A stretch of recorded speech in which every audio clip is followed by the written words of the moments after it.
with a smile on my face. Sorry, James, but I have to correct you. I work in a garage, and Tony, who brings his van in, does know better than a trade mechanic what's wrong, as he has Googled it or read about it on Facebook and knows exactly what needs to be done. Of course, God, I take your point. Oliver is in Manchester. Oliver, what made you pick up the phone? Morning, James. Nice to speak to you again. Likewise. You were asking the question about, is this different from just slow privatisation that's occurring over a long period of time? No, not quite. Sorry to be a pedant. I know that answer already to this question, so I was just looking for something a bit different as well, rather than rejecting that analysis. I was just finding that already understood kind of thing. Yeah, and it is to do with that. But what's changed, I think, in the last, say, 2 years is the effect that the pandemic's had on people accessing GP services. And GP services are struggling. Like, we know that the people working in GP surgeries over 37.5 hours has decreased. Partners are leaving at an increasing rate, and the government aren't fulfilling their promise to get as many GPs in as they said they would. But what's happened in recent times, why people, I think, get more frustrated at GP surgeries, is that the guidance has come out post-pandemic by the NHS, by the Department of Health and Health Services England, in regards to isolation, in regards to over Zoom consultations, and the increased time that's taking goes against what's coming out from government. You know, they're saying that you can go and spend Christmas with your families, you don't need to wear masks in certain places. And it creates an us sort of them mentality, which is then just fueled by the Daily Mail, by right-wing tabloids as well. So I'm a medical student, I work in A&E as a healthcare assistant, and I see the acute side of it. And you get problems with people coming into A&E that are aggressive, but for slightly different reasons. There's different sort of factors behind that. Especially on Friday night. Yeah, exactly. But people are quite happy with the treatment when people are critically ill. There's sort of more attention is focused. It's a quicker service. And people are getting frustrated at GP surgeries when it's taking long to get an appointment. You have to make considerations due to what's happened in the last year and a half of the pandemic. You add to that as well as a cost of living crisis, and any concern about your health is disturbing for people. But then when you pick up the Daily Mail and you read articles saying that GP surgeries are struggling, they should be doing this. The fact they're not doing this is ridiculous. When it's against NHS, against Department of Health sort of regulations, you can see why people would be taken down that path. You know what I mean? I guess I can, yeah. I mean, and whose responsibility would that be? It would. I mean, you'd think that... Well, you tell me. It's top down. It trickles down from the top. I think the way that certain conservative politicians have acted throughout the pandemic, I think when you see that replicated in certain newspapers as well, defending their actions but attacking GP actions but trying to keep people safe in a doctor's surgery, it then feeds down to the public that way, sort of dripping through.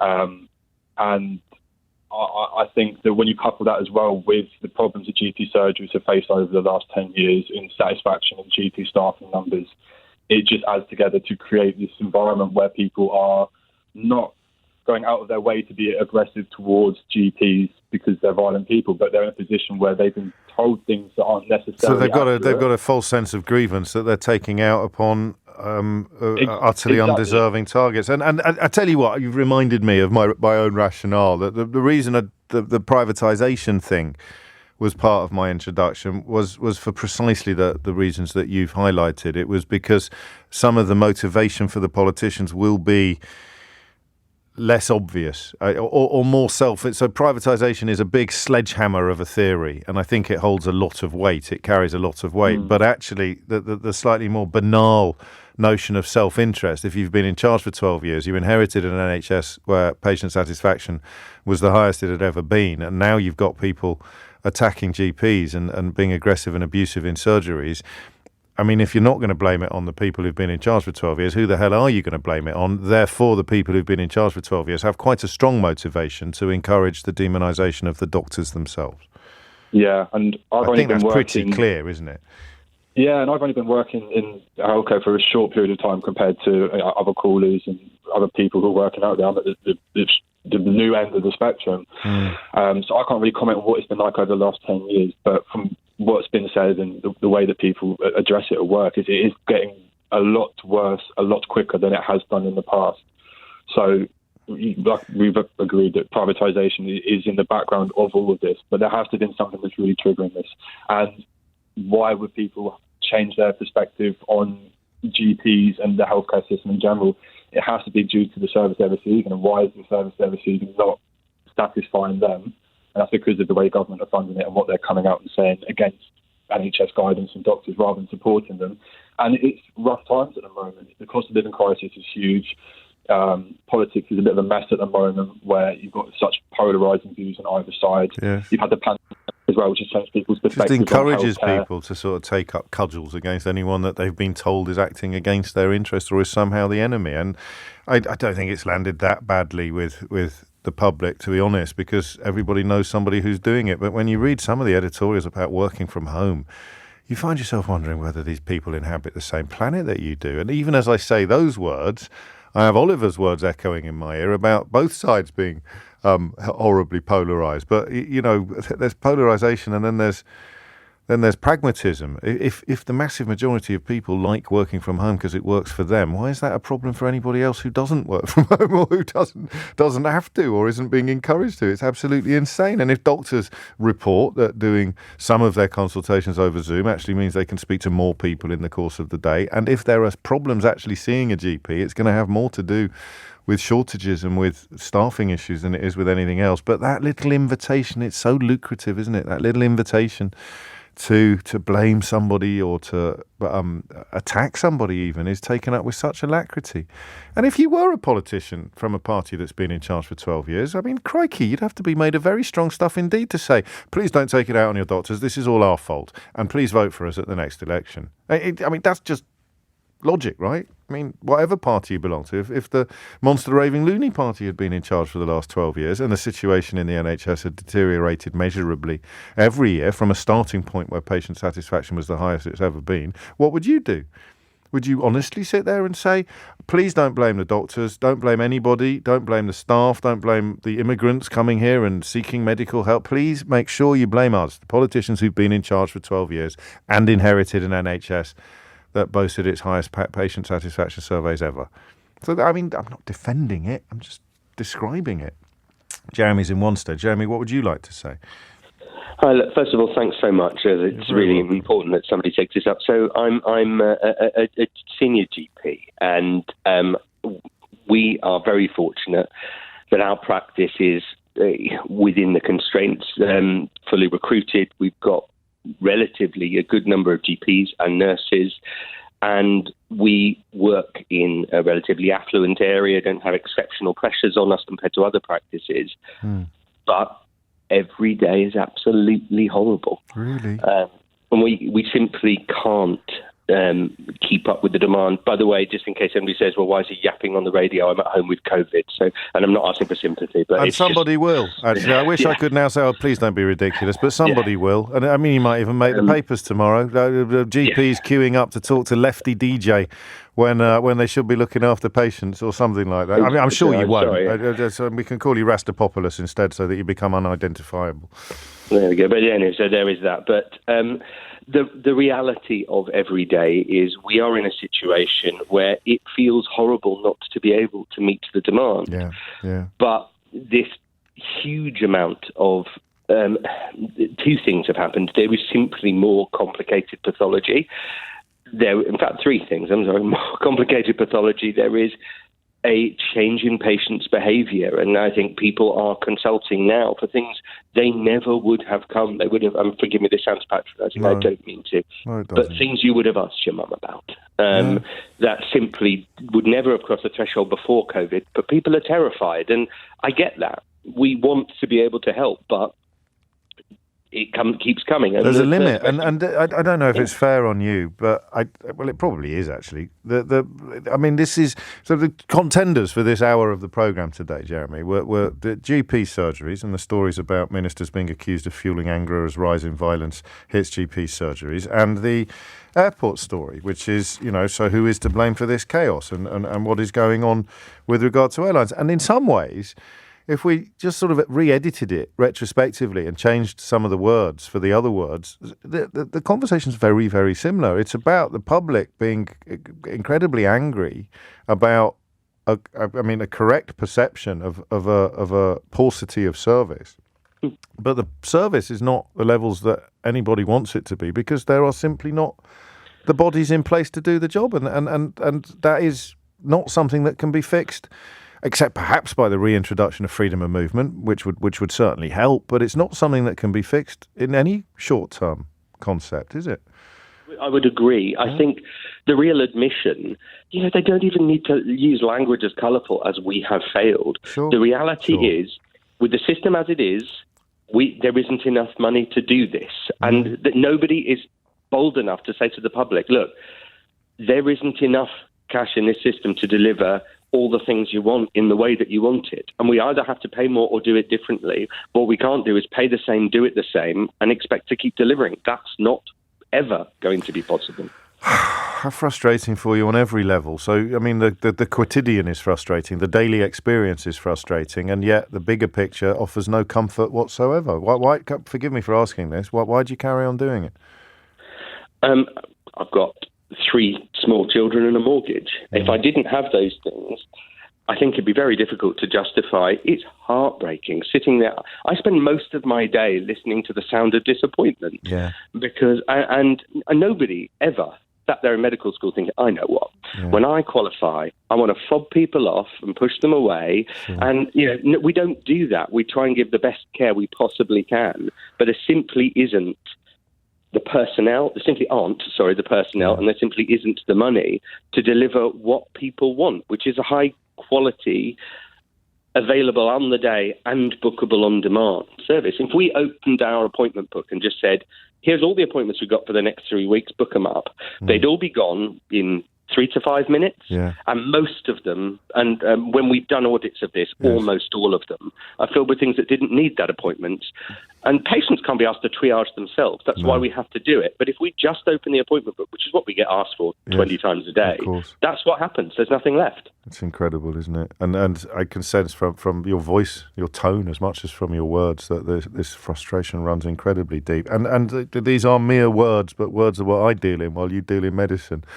That there is huge amounts of respect, affection and gratitude for what you do, but that won't be reaching you on a daily or even a weekly basis. So I'll just say thank you, Jeremy. And just to highlight the point, not necessarily to give oxygen to idiots, but I think that is historically and correctly a large part of the radio phone-in format, although we probably do less of it here than tradition would suggest. Lee's been in touch to say, James, boo-hoo to the rich senior GP who just can't do enough to make more money. # cost of living crisis. That's Lee for you there. It's 11:47. 11:51 is the time. You're listening to James O'Brien on LBC, where the question of what's happening in GP surgeries is not a pretty one. And it's an odd parallel to draw, but I'm drawing it and no one's challenged it yet. It's the same as what's happening in airports, except in GPs it's a 24/7 or at least a 52-week-a-year issue, whereas in airports there are flashpoints when more people are trying to travel than is normal. And the short answer is there are simply not enough people to do the job that the customer or the client or the patient would want to see. Now, the peaks and the spikes will tail off again in the context of tourism, but not in the context of healthcare.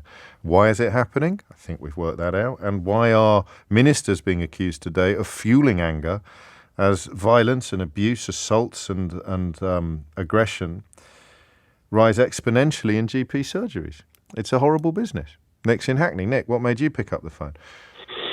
Well, thanks for highlighting this, James. It is very real, and it is very much that government have been fueling it, through the obvious papers, and patients are responding to it. I've had to reduce my hours, and it's that's with a lot of guilt and a lot of soul searching, because I'm approaching 60, but I wanted to carry on until I dropped. That's the tradition in medicine. You just keep going. But it's a combination of the workload pre-pandemic was escalating to what I already felt were unsafe levels as the GP numbers have dropped. And with COVID, the ridiculousness of people shouting at us for wearing masks and, threatening us with legal action for vaccinating people. That's sort of all going on. Just 2 days ago, there was a patient in the waiting room. But you mean the people coming in with this Magna Carta nonsense or whatever it is, talking about... I've seen videos of this. You say people threatening to sue you for vaccinating people. Yes, I think there's a couple of practices who have been presented with pseudo-legal letters threatening court action for vaccinating. Yeah, I've seen videos. Things like that. Yeah, it's a big narrative, and that's just one thing. It's also the reality of the difficulty of dealing with all these people with long COVID and so little to do for them and so little availability of the so-called COVID clinics. It's sort of the promised drops of money are just drops of money, but they're not really materialising into real care. And the GP, we've lost.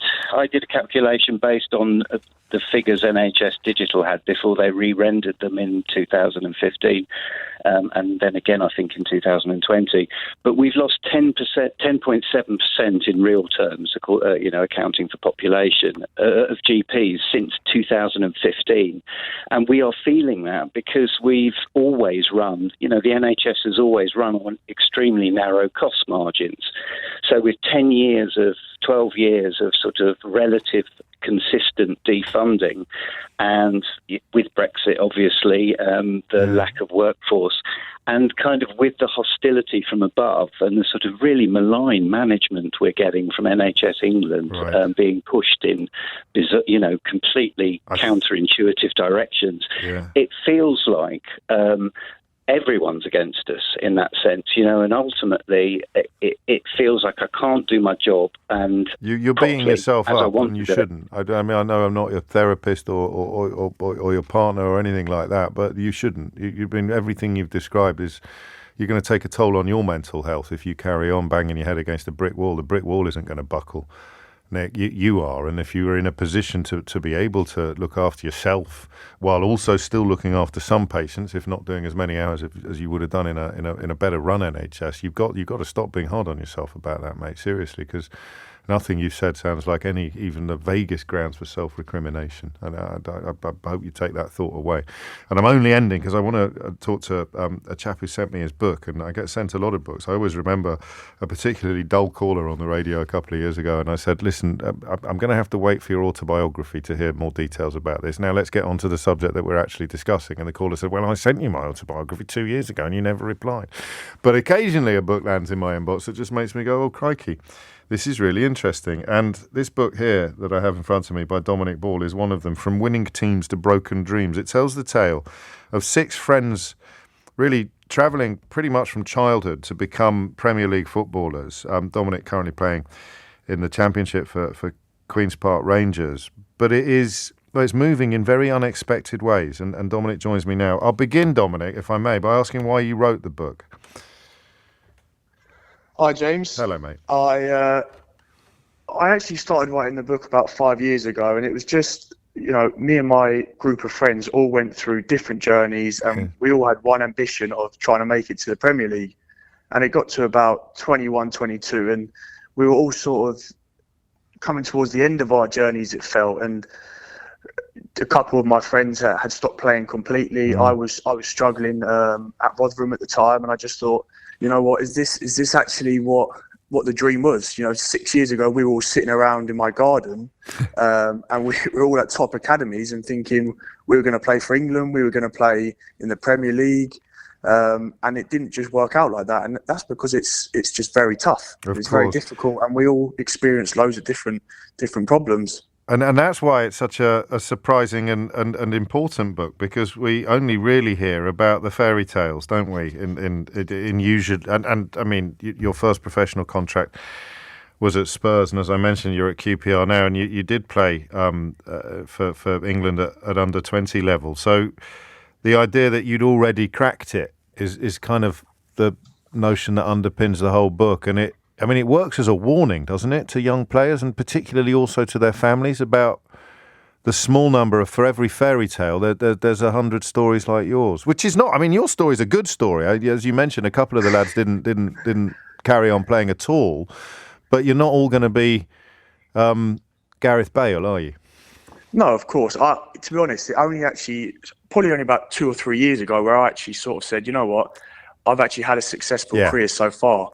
But for a while there, I thought because I wasn't playing in the Premier League, I was failing. And even the other lads in the book, my good friends, yes, they are able to look back now and reflect and say there was actually a lot of good to come out of the academy system. Some of the exciting games and tournaments that we all played in together, the friends, well, we met through football. Yeah. But that is the reality. The reality is that out of 6 of us, none of us have played in the Premier League.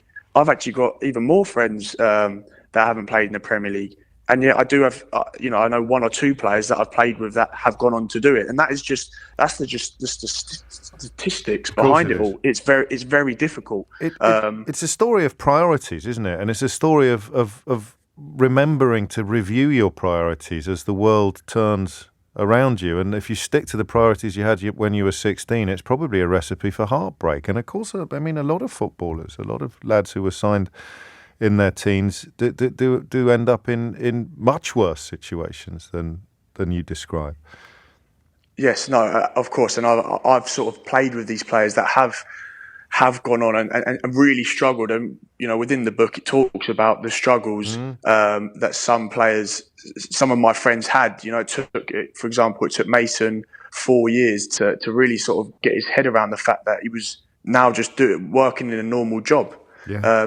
He'd never prepared for that. He'd never been able to sort of, work on a CV or even get work experience in a normal job.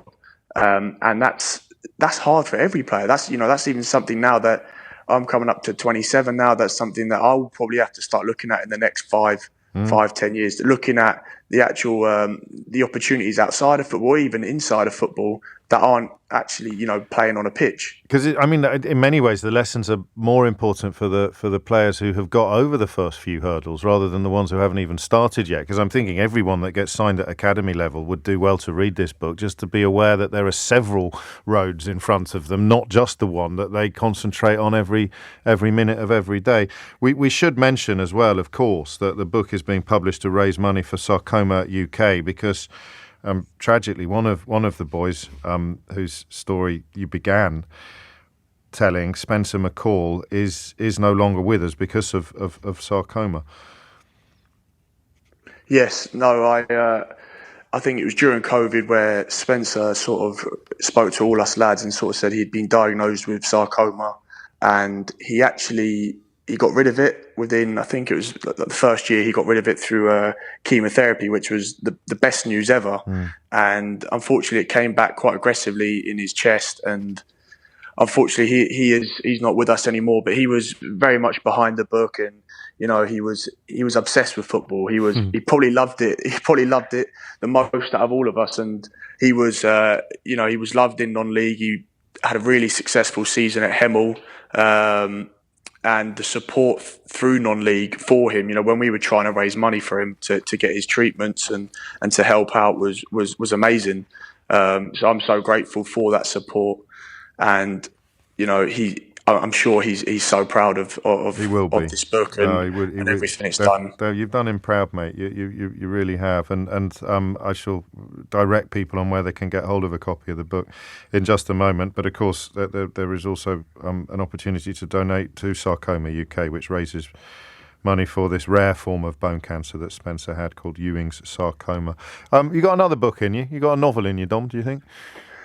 Maybe. Well, do you know what? It's a gap in the market, I reckon. No, I did enjoy. I really did enjoy writing the book. I think it was just something different. I had a bit of spare time. I wanted to actually sort of share this story and obviously get my friends involved as well, because they'd experienced different things that happen in football. For example, injury. I touch wood, I've been quite lucky with injury, but a few of them actually stopped playing because of that. So it was more powerful, I think, when you had the group of us telling our story, because, out of the 1,000 players, everyone's going to experience different things. And I wanted to sort of help people, let people know this is what you're going to have to go through. And you have to be ready for that. Yeah. So I think that's done that. No, it categorically has. I mean, I know one 14-year-old boy that I'm going to give my copy of the book to, or maybe I'll tell you what, I'll roll the boat out and buy him his own copy, so I can keep this brilliant. one. I had to leave it with me. Dominic Ball, thank you ever so much. And you can get hold of From Winning Teams to Broken Dreams via Amazon. It is by far the easiest way to get hold of it. But if you just Google From Winning Teams to Broken Dreams, you'll be directed to the portal where you can buy it. The story of 6 friends struggle to make it to the Premier League. And I don't know if Dominic will thank me for pointing this out, but the altruism behind the book and the importance of the story that it tells sits in, I would say, rather agreeable contrast to the other footballing story in the news today, which of course involves that fella who's just been punished for kicking his cat. It's 3 minutes after 12. 7 minutes after 12 is the time. We often observe that there is no point having a mind if you never change it. So credit to Lee, who was a bit rude about the GP, well, very rude actually, about the GP who rang in earlier, and I read out his message in, I think, a suitably caustic tone. But Lee's been back in touch to say, I sincerely apologise for my last message. I just snapped after a bad experience. I'm buying Dom's book as a small token, mate. Fair play to you, and thanks for letting me know. I'm glad I saw that, because my inbox moved so quickly. I could have missed it, and so I then also withdraw my criticism of you. Well, I'm not going to apologise for it necessarily. 7 minutes after 12 is the time. Right, we're going to do something really different now. This is, I'm off tomorrow and on Friday because I want to be able to dedicate myself properly to celebrating the Platty Jubes. I don't want to be distracted by work, all that bunting to knit. This could collapse horribly. We need to have something in reserve if it all falls apart like a cheap suit or a Boris Johnson premiership. What would we put in? We might do the holidays stuff. I think that's a bit of an open goal. I've got 9. All right, this is going to sound like even I can't bring myself to. Right, you ready for this? If you work in any of these fields or you know anything about any of these issues, I'm going to need to talk to you in the course of the next hour. I'm doing 9 separate topics this hour, potentially, possibly even more. I'm not sure. So if you know anything about fracking, right? Topic number 1. If you know anything about vacuum cleaners, that's topic number 2. If you know anything about the precautionary principle restrictions on experimental treatments for seriously ill patients or GM crops or anything like that, right? Yeah, that's number 3. If you know anything about the rules around the size of vans that need an operator's license, you do not readjust your sets, all right? Then I'm going to need to talk to you today. So if you have an operator's license for your van and you know what the rules are regarding size of them, you're going to be one of my experts this hour. If you know anything about the limits on electrical power levels of electrically assisted pedal cycles. I'm not joking. If I can't find someone in at least, I don't know, half a dozen of these categories, I'm going to be talking uninterrupted until 1 o'clock, or launching an entirely new subject at 12:30 today. So that is the electrical power levels on electrically assisted pedal cycles. Don't ring me yet, you fools. I've got to tell you what it's about first. Training of pharmacists and paramedics and other medical professionals. So medical training for non-doctors, most chiefly perhaps pharmacists and paramedics. If you know a lot about agency workers, okay, so you might be a recruitment consultant, or you might be an agency worker, or you might employ agency workers. Payroll, if you work in payroll and you deal with holiday pay, okay. And finally, if you know a bit about fixed wire testing and portable application testing. Fixed wire testing and portable application testing. I think this is all going to go horribly wrong, isn't it? All right, do you want to know why those 9 issues are on my agenda today? And this is where it's a curious mixture. I would say it's 52% spluttering disbelief, coupled with a sort of slightly amused sense of wonder, and 48% furious indignation at what these people continue to do to our country. So I don't know if you remember when the Brexit Opportunities Minister, Jacob Rees-Mogg, made a direct appeal to the readers of right-wing newspapers to come up, and this was about 5 years after the referendum result, when Jacob Rees-Mogg went to readers of The Sun and the Daily Express to ask them to come up with ideas that would make Brexit look like a good idea. I'm afraid that's not an opinion, that's just counting. About 5 years after the referendum, Jacob Rees-Mogg asked readers of the Daily Express to come up with ideas that might make Brexit look like a good idea. So things that we can do as a consequence of Brexit. Ideas about how the UK can benefit from Brexit. All right? In fact, why don't I read this from the Daily Express so you can't accuse me of bias? Brexit Opportunities Minister Jacob Rees-Mogg made a direct appeal to Express readers and people around the country for ideas about how the UK can benefit from Brexit. Since his appointment in February, so it's 6 years, isn't it, since 5.5 years. Since his appointment in February, the British public has responded with enthusiasm, that's in quotes, with enthusiasm, and hundreds of ideas have poured into Mr. Rees-Mogg's office. The hope was that free of the EU and interference by the European Commission, the UK could rip up vast quantities of unnecessary red tape and allow the economy to power forward. And this, of course, was all part of that 2019 election pledge of getting Brexit done. But Mr. Rees-Mogg has always insisted that this included making Britain better as a result of Brexit and ensuring that the government gets out of the way of ordinary people's lives. So he asked Daily Express readers to help the government get out of the way of ordinary people's lives by asking Daily Express readers what the government could do that would involve getting into ordinary people's lives. He's not the sharpest pencil in the pencil case, is he, old J-Dog?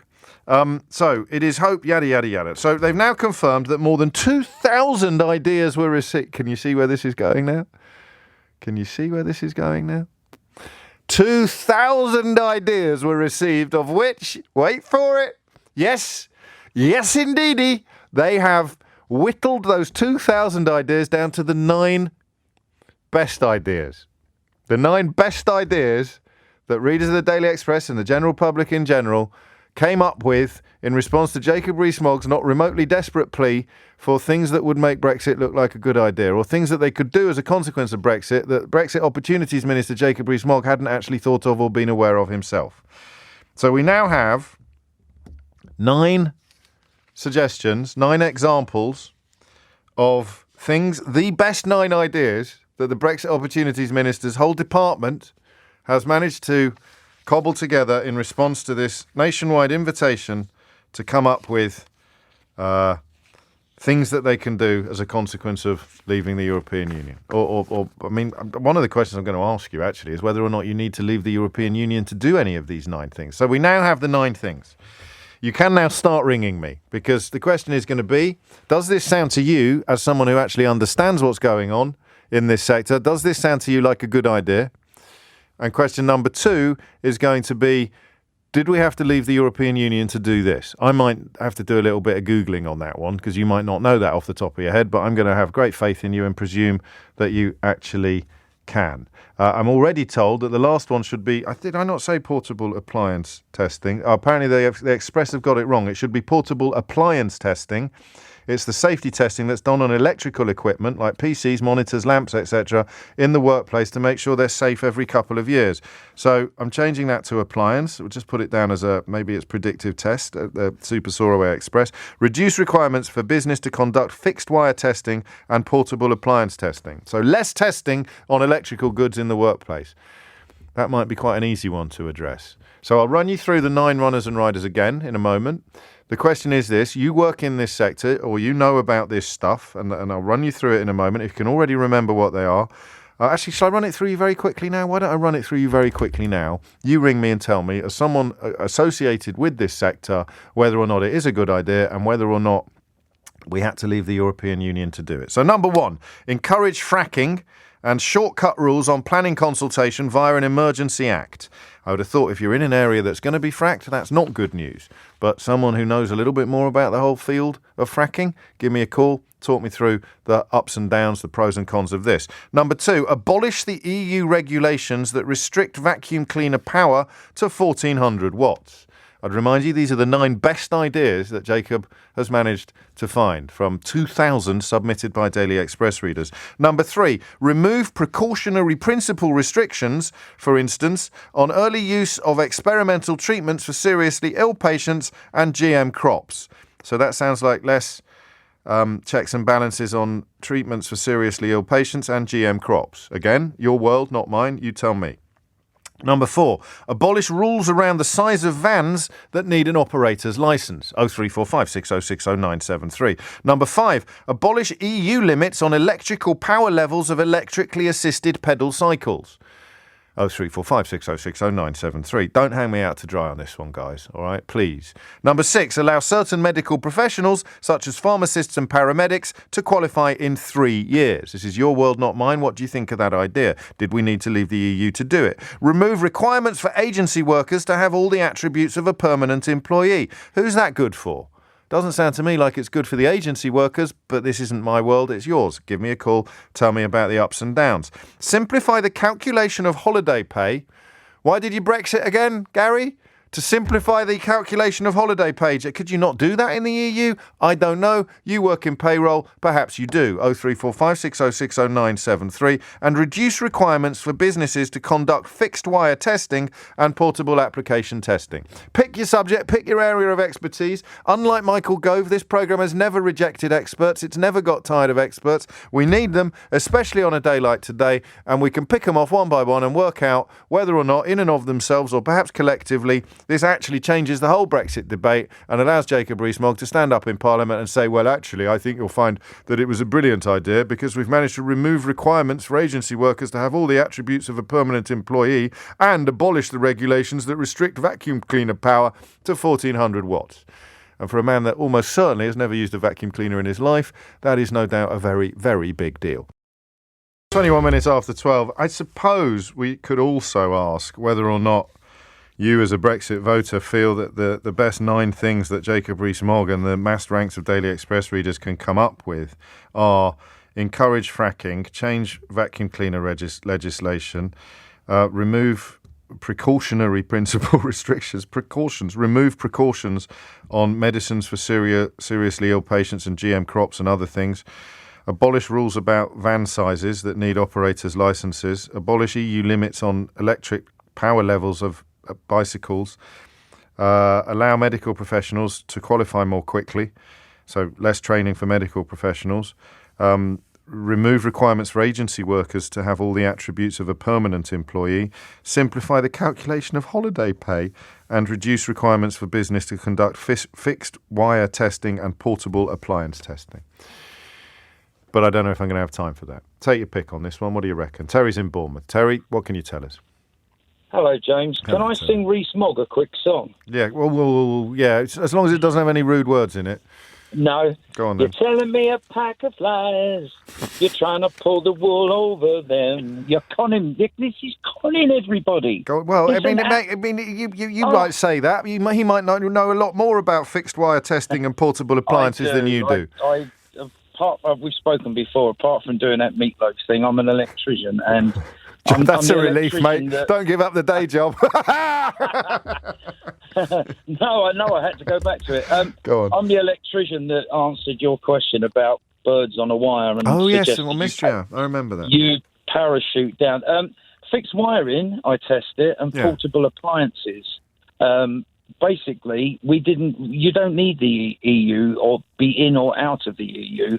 When portable appliance testing came in, I initiated a protocol years ago. It was under the Electricity at Work Regulations, 1989. Yeah. And in that, a company can specify the frequency of the appliance testing, and it all depends.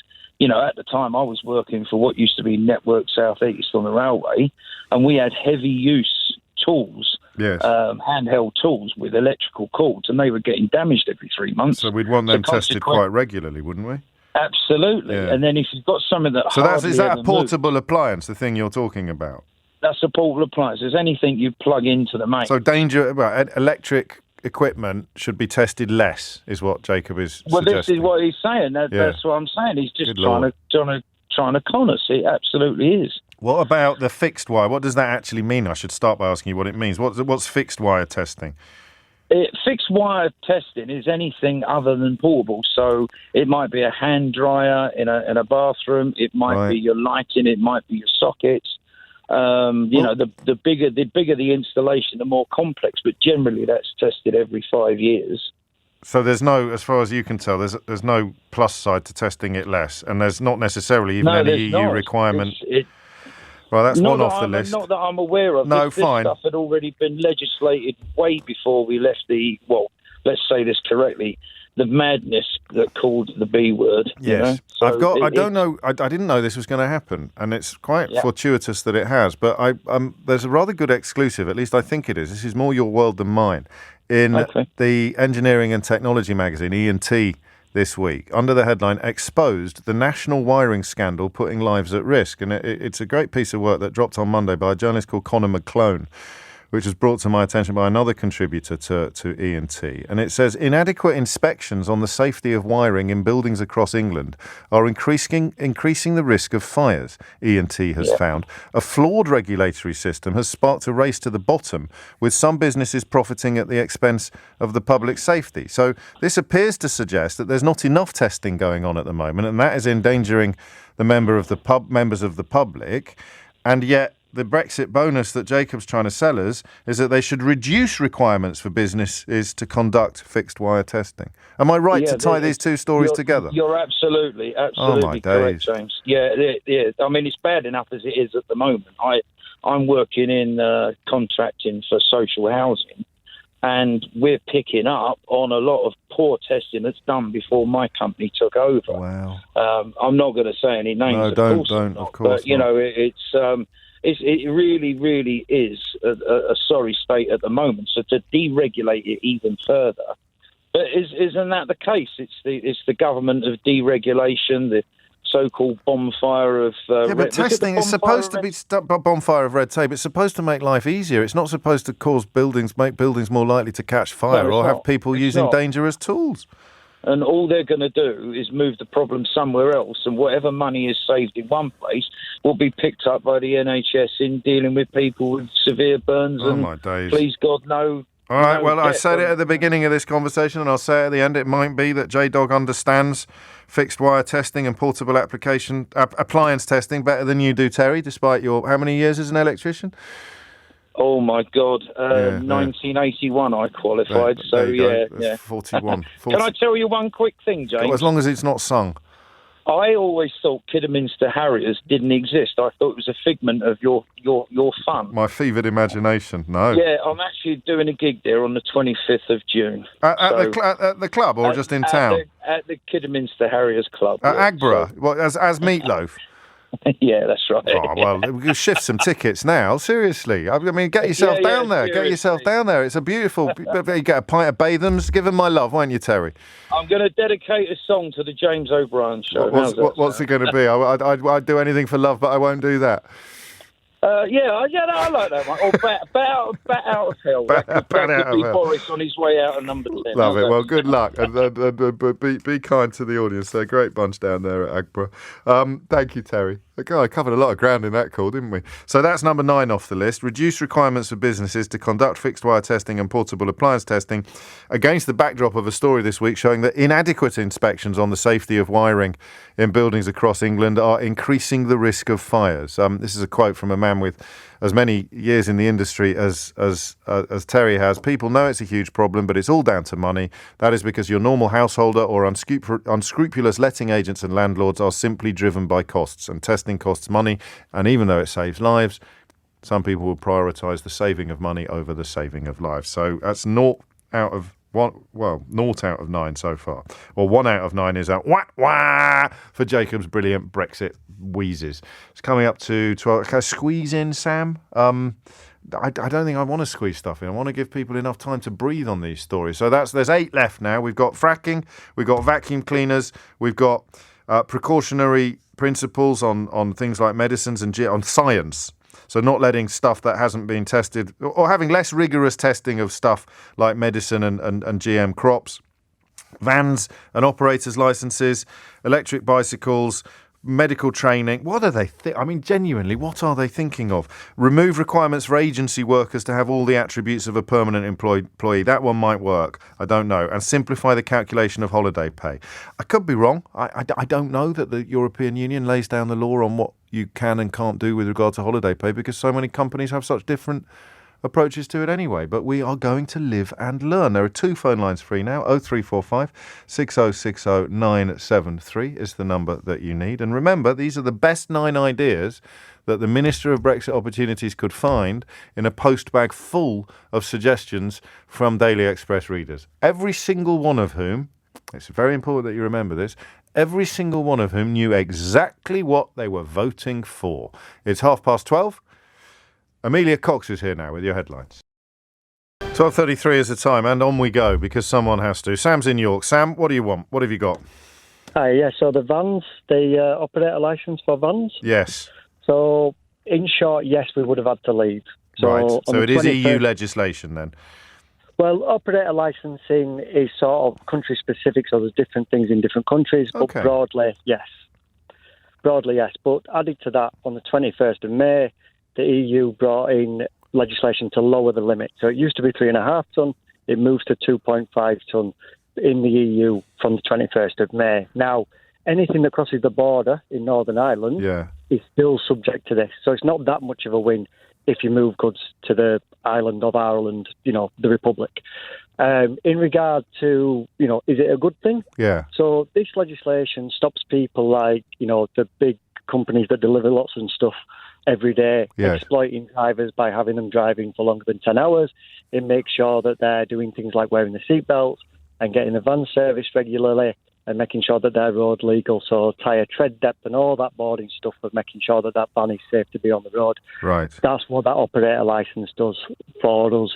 It keeps us safe. It makes sure that, the guys aren't driving for longer than, 2.5 hours at a time, or, they have a break every 6 hours like employment law.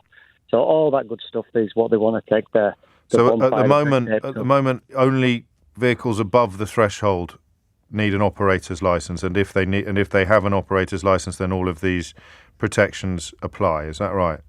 That's exactly right. Yeah, and there is because obviously electric vans are becoming more prevalent. There is a upper limit on that, but yeah, that's what they're doing. And the suggestion here is that it would abolish all rules around the size of vans that need an operator's license. So that would mean that no vehicles would be required to have the protections and the checks that you've described. Exactly that. And if you think about who benefits from that, Sam? And that's not a facetious or a rhetorical question. Because the drivers are the drivers going to? I mean, some drivers might want to be able to work less safely for longer hours because they get paid more at the end of it. I don't know. Yeah, that might be a benefit if you're paid by the hour like that, if you're not salaried. But if you think about what some of these vans will do, so if you see the vans with like the cherry pickers attached to them and they're fixing telephone wires, these are the sort of vans. This will be specialist equipment, jobs doing, engineering jobs with specialised people that are arguably salaried, so not hourly paid, where the safety of that van and that equipment on there, so things like Lola inspections or whatever it may be, that are going to abolish that keeps the driver safe and the general public safe. It's just not a thing. The companies may benefit because it costs money to register on the operator licence and then to keep these checks going through. So they might be stipulated, depends on the mileage, they might be stipulated to getting a service done every 6 weeks or every 12 weeks. Okay. So they'll save money like that. But in terms of safety, and let's remember, health and safety, everything's done reactively. Yes. Nothing's done proactively. If you've got to wear safety goggles on a factory floor, that's done because somebody's lost an eye, not because they just think it's a good idea. That's all retrospective. Yes, it's a great nothing's point. Done proactive like that. So by removing stuff that has been put in place in response to problems and accidents, they are obviously increasing the likelihood of problems and accidents. Exactly that. What do you do, Sam? What's your qualifications? So CPC Transport Manager. I've also got a Master's in Logistics and Supply Chain. I look after the fleet for a big multinational company for Europe, Africa and the Middle East. Blimey. I mean, I don't... So possibly a Ray Liotta there, James. What do you reckon? Do you know what? The only reason I'm not going to give you one is because it would be the first since he passed away, and so I'm going to save it for an absolute. Is that all right? Do you think? Yeah. Just for a humdinger, because you're not going to be the only person in the country with the qualifications that you've just listed, are you? So no, probably not. That's the only reason. But you got a round of applause. You were too busy asking for a Ray Liotta that you didn't notice the round of applause. And I have to stress again, it's possible that Sam, with all of those qualifications and decades of experience, understands less about the relationship between vans and operators' licences than Jacob Rees-Mogg does. Possible, but I think we can all agree unlikely. So we can perhaps cross number 4 off the list, although it is something you'd need to leave the EU to do. And that's what I suspect it's going to look like. We would have to leave the EU to do it, but the reasons why these rules were in place, or these protections and regulations were in place, was actually to protect people, in this case from exploitative employers. Terry, however, wasn't clear whether we'd need to. I think he thought we wouldn't have to leave the EU, but John's been in touch to say, well done, Terry, on electrical testing. It's covered by BS 7671. That's BS as in British Standard 7671, in accordance with CEN ELEC, Senelec, which has zero to do with the EU. But why let the facts get in the way? Appliance testing is required by the EAW Act, which again is not the EU. So even though it's not a very good idea in the first place, we wouldn't have had to leave the European Union to implement it. And these, remember, are the 9 best ideas they could come up with. 12:39 is the time. Dom's in Malvern. Dom, what would you like to say? Hi. I've got to know about the vacuum stuff. Fantastic. Take your time, Dom. So the 14,100 watts limit, from what I understand, we would have to leave the EU to change it, which we have done. Does it affect most people's vacuums? Probably not really. Qualifications, if I may. I used to design the electric motors in Dyson vacuums. Oh, that'll do. Yeah. All right. Well, your boss then, he was in favour of Brexit. Everyone always presumed it had something to do with this bit of potential legislation. Yeah. So the total wattage of a vacuum used doesn't necessarily correlate with the amount of power used to suck the actual dust and dirt off the vacuum. Right. Because of efficiencies, by limiting it to a certain power, you've got to improve the efficiency of the motors and the way you pick stuff up. So if we let go and remove those limits, then kind of you can just, rather than improving your efficiency of the motor of the product, you can just increase it and brute force your way through to more performance. I understand almost all of that. So the short answer is that the better you are at your job, the less of a problem the 1400 watt limit would be. So you have a more efficient for most people motor. with handhelds, for most people using handheld vacuums, they're not even anywhere close to that kind of usage. It's funny, isn't it? I mean, maybe there are loads of people listening to this program who are profoundly frustrated by the lack of suction that their vacuum cleaner provides, but it's not something one hears about very often, is it? No, it's certainly not if you've got a Dyson or a Henry or one of the sort of high end ones. The customer satisfaction seems pretty high looking at the stars. So probably the main benefit for a company is probably if you can advertise your vacuum at 1,500, 1,600 watts, even though it might not be any better, it's a bigger number on the box. Well, they could put it on a bus as well, couldn't they? And not you just could a put box. it really nicely on a bus. That would look good. Plaster it anywhere you want. You could even vacuum it. Dyson appliances are not made in the UK anymore, are they? No. Right. No. So this would only apply to stuff that was made here, presumably, because if you wanted to sell it to anyone else in the European Union, it would have to abide from my limited experience of kind of strategy, probably you wouldn't go out your way to make a different variant for the UK. Just for the UK market. I mean, Pneumatic International, who make Henry cleaners, they're still based here, I think, but Hoover and Dyson make their products abroad. So the only thing that this would apply to is perhaps the Henry, which is already widely regarded as being a pretty good vacuum cleaner. Yeah. So it's another one then. So yes, we would have to leave the EU to do it, but why would anybody want to? Yeah. Thank you, Dom. I'm going to give you a round of applause. I mean, I like this. Your qualifications are pretty strong as well. Do you know, I mean, I don't want to lead you into uncomfortable territory, but do you know why James Dyson was so keen to leave the European Union? Did anything filter down to the shop floor or the laboratories? From my understanding, and it is a lot of it is probably hearsay, and I don't want to get in trouble by my former. But so there was kind of the way some companies test it is various. So, for instance, Dyson are known for their bagless vacuums. So the performance of a vacuum when it's for a bag vacuum and fully empty compared to full is very different. Okay. So it's one of why Dyson's tagline is the same performance till full. Right. Because it would be able to... But the official measures almost discriminated against bagless vacuum cleaners in a way. Yeah. Okay, so that makes sense. I think that maybe might do, from what I remember, is that he was initially pro-EU and then kind of... Was he? I think as issues arise around that, then maybe that changed.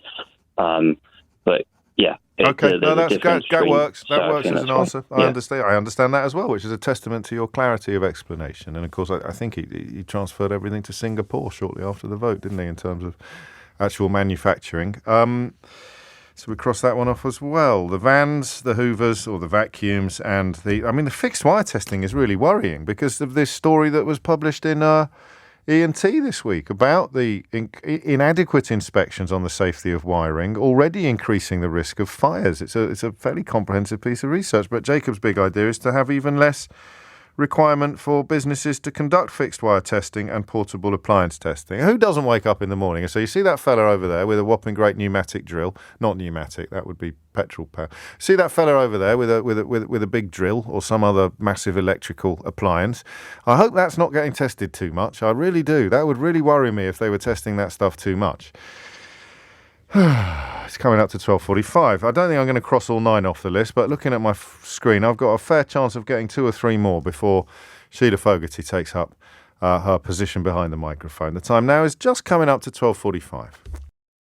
And on we go. 12:48 is the time. 9 brilliant ideas. The best 9 ideas that were submitted to, what's his ludicrous department called? The Department of Brexit Opportunities, presided over by the genius that is Jacob Rees-Mogg, have been published by the Daily Express, and we're picking them off. It's not going well from their point of view, but then who honestly expected it to? One important thing to remember is that everybody knew exactly what they were voting for. Ollie's in Houghton in Cambridgeshire. Is it Houghton or Horton? Houghton. Houghton even. Houghton. Yes. It's Houghton. There's one in Norfolk called Houghton. Yeah, in Houghton, if you call it Houghton, you get scolded look from everyone. There's because you're kind of, getting your East Anglian villages mixed up. So. What have you got for me, Ollie? So to talk about the electric bikes and the laws around them. Go on. At the moment, I think in line with the EU regulations, we have it so if you're riding one on the road, it can't have over 250 watts of power coming to the bike. Yeah. And they're also limited to. So you've got a couple of different ways of powering them. So you can either pedal and the motor in the wheel kicks in and it helps you sort of go. Yeah. Or you've got a throttle. So with the regulations at the moment, that can only help you up to 15.5 miles an hour. And if the motor or anything helps you over that, then it's not legal and you have to only use it off road. So 15.5 mile an hour limit. Yeah. Or you could go faster than that if you're pedalling. Yeah, under your own speed. But basically the electric part of it can only help you up to 15.5 miles an hour. Legally. That seems quick enough to me. It's a bit hard to envision. I was watching the tennis last night and I was marvelling that the serves are faster than I've ever driven. But that's not really very relevant to this conversation. You work in the sector. Do you feel that 15.5 is an unfair limit or an unsafe limit? Is there a plus to this, is what I'm asking? Well, yeah, so I don't work there anymore, but that's why I used to run a small company while I was at uni with a friend, and we used to sort of build and sell them and sell them to people around the local area. Blimey. So 15.5 miles an hour, it's more than enough. We used to build off-road ones for people who used to go sort of on like mountain bike trails and stuff like that. Right. We used to go all the way up to 1,500 watts. So I know on a flat surface you get that up to about 45 miles an hour, and on a push bike with thin, small tyres, that's not the safest thing in the world. So if you were to have everybody going around on the roads on them, you're looking at catastrophic loads of accidents, people getting knocked off. And so anyone unhappy about e-scooters at the moment, which is, I believe, almost all of the right-wing media, should be furious about any suggestions that they're going to make electric bicycles go much faster. Exactly. And the other thing is, to be honest, we are in line with the EU on it, but we also do go a little bit of a step further in our law specifically, that you can't ride them if you're under 14, whereas in a lot of European countries you can. So, weirdly, we go a step further on our own. So we already had control of that then, in other words. Yeah. And the benefit would be to, I don't know who, really, on this one. Do you? I mean, people who want to be able to go faster than 15.5 miles an hour on an electric bicycle, really. That's the constituency. Yeah. And sod the safety issues that would affect everybody else. Exactly. Thank you, Ollie. I think you get qualifications. You build electric bikes. That's pretty good, and it earns you a round of applause. Yeah. Thank you very much. Thank you very much. So, again, it's one that you would have to leave the EU to do, but no one sensible would want to do it at all. No. So we can cross off number 5. Thank you, mate. Have a great weekend. Miles is in Felixstowe, appropriately enough, because you want to talk about holidays. Miles, what's it going to be? Hello, James. Hello. Yeah, well, the European directive on overtime payments with regard to holiday payments. So this will affect workers who work overtime, which is a pretty substantial part of the population. Right. So the principle is, and to answer your question, yes, this comes from Europe. Yes. The European Holiday Pay Directive. So the principle is that if you work overtime and you take a holiday, you shouldn't lose out as a result of taking the holiday.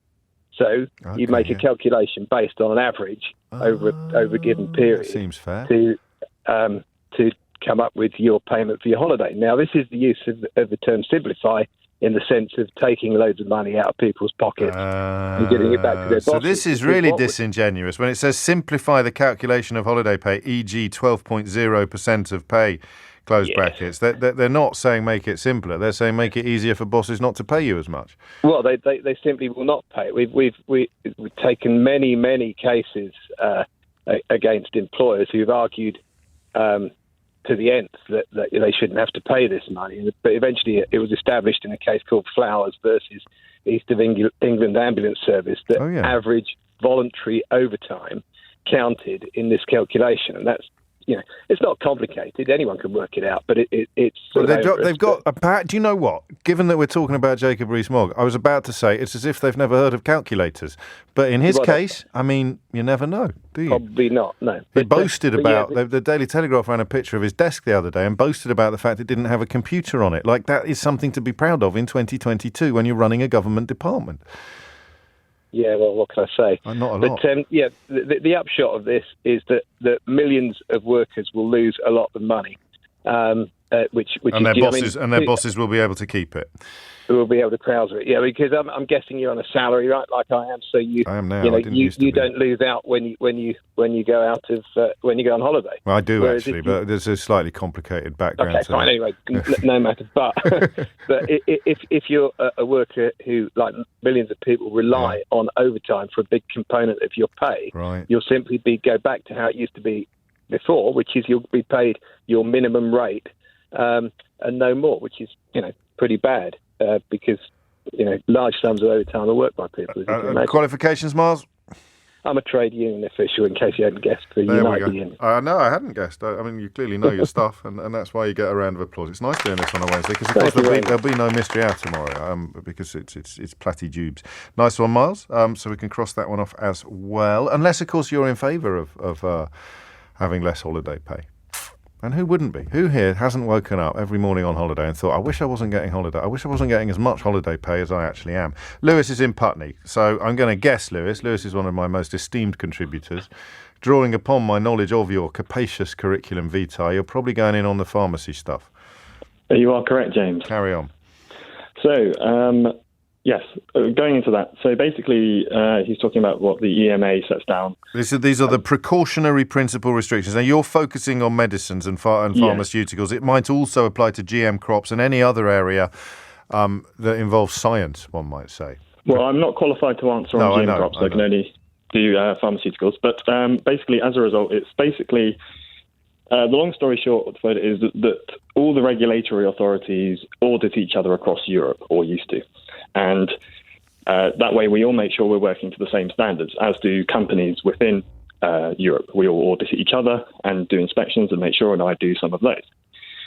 Now, when it comes to setting down the regulations, the MHRA account for about 40% of all the audits that take place in Europe. Right. Oh. So we basically are the driving force behind these regulations. We're world leaders. Makers. Yes, the MHRA are considered the best. many respects. So what would happen if we got rid of these precautionary principle restrictions? So one of the most major changes that happened most recently was in 2006 when there was a clinical trial in Norfolk Park Hospital where there were serious adverse events. Right. And from that, we added in what's called phase 0, because it used to be phase 1 to 4 for drugs testing. Phase 0 is microdosing to make sure, it's extra safe, extra precautions. And basically, that's the reason those rules are there, is to keep people safe. And so they are EU regulations, but we largely made them and lead the world in imposing them, and removing them will just make everything less safe. Yes, it would. Potentially. I mean, that's the point. They're there to protect us, and you're removing protections. Yes. Round of applause for Lewis, who works in the sector, unlike Jacob. Can I add one thing? Yeah, of course you can, mate. Because I was actually working at the site in 2006 where the drug trial happened. Wow. And that must have been horrible for you. It was very interesting. I'm sure very interesting time. All my colleagues at the time, I know they got a bit of bad press and things, but they all worked exceptionally hard. It was all hands on deck sort of thing. Yeah, and that is, the world that apparently people who think this is a good idea would want to return to, or indeed see more of. Only got a minute left. Peter in Oxford can have it. Peter, what's it going to be? We could frack any time you like, irrespective of the EU. France, Germany have banned fracking. Scotland's banned fracking.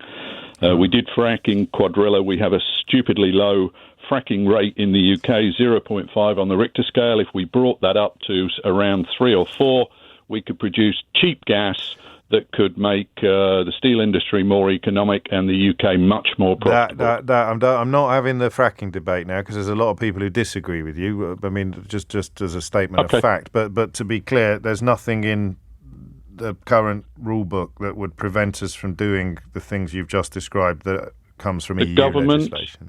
The government are stopping us fracking. Yeah. Third Energy want to frack. I just said stop doing a flipping job on fracking, all right? I just need to know about the relationship between EU membership and what you describe, not whether or not you think fracking is a good idea. Okay. Is that fair? You understand why? Because, I mean, it's Sheila time now, and we're going to get stuck in. Sheila's going to get 30 texts in the first 5 minutes of her show saying, I don't like fracking. So, qualifications. I held the world record for drilling in deep water. Shut up. Seriously? Yeah. That's incredible. I don't know what it's got to do with this. I mean, that is obviously part nothing to do with it. Have a round of applause. Thank you. I've got a cycling proficiency from Stourport Police Station in 1986. There you go.